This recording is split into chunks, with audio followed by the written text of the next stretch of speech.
అతనికి ఏంటంటే ముడుపులు ముడితేనే మంచి.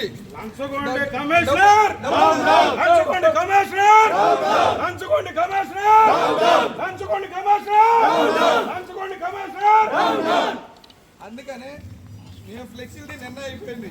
ఏదైతే నిన్న మాట్లాడామో దాని మీద ఇప్పుడు ఈరోజు మేము ఎందుకు వచ్చామంటే ఈయన పెడ నియోజకవర్గంలో ఎంత అవినీతి చేస్తున్నాడో ఆధారాలతో నిరూపిస్తాం. ఒక 2 నిమిషాల్లో మా అధ్యక్షుడి గారికి, ఎవరైతే మా పార్టీ అధ్యక్షులు గారు ఉన్నారో అతనికి అవమానపరిచింది కాబట్టి ఆయన పాలాభిషేకం చేసి మిగతా ఇప్పుడు వరకు ఆయన చేసిన అవినీతి అంతా మేము బయట పెడతాం. ఎస్ఐ గారు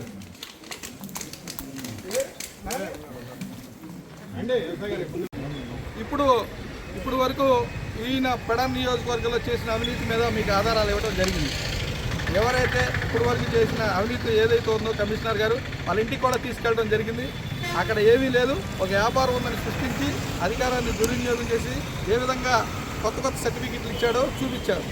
అది కాకుండా ఈయన బాపట్ల ఏం చేశాడు, బాపట్ల రాజు అనే ఇతనితో పాటు శానిటరీ ఇన్స్పెక్టర్ వీళ్ళిద్దరు కలిసి రోడ్డు మీద పంపుల దగ్గర తాగాల ఎలా అయితే ఉంటుందో అలా బాపట్ల కింద పడి డొల్లుకుని కొట్టుకున్న రోజులు మాకు తెలుసు.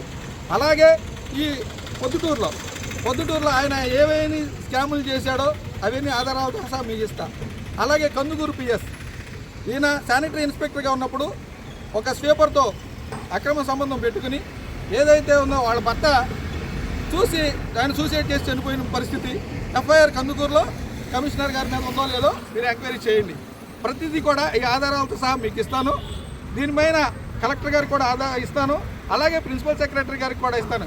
ఇతను డిస్మిస్ చేయకపోతే ఈయన అవినీతి కమిషనర్ ఇక్కడ పెడ నియోజకవర్గంలో పనిచేయడానికి, అలాగే రాష్ట్రంలో ఎక్కడ పనిచేయడానికి వీల్లేదని కాంగ్రెస్ పార్టీ డిమాండ్ చేస్తుంది.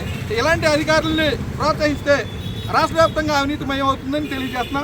అదేవిధంగా ఇప్పుడు మరి పెడనలో ఏం జరిగిందో మరి లోపలికి వెళ్ళి అడిగారు మా మంత్రి గారు, జిల్లా ప్రెసిడెంట్ గారు మాట్లాడతారు.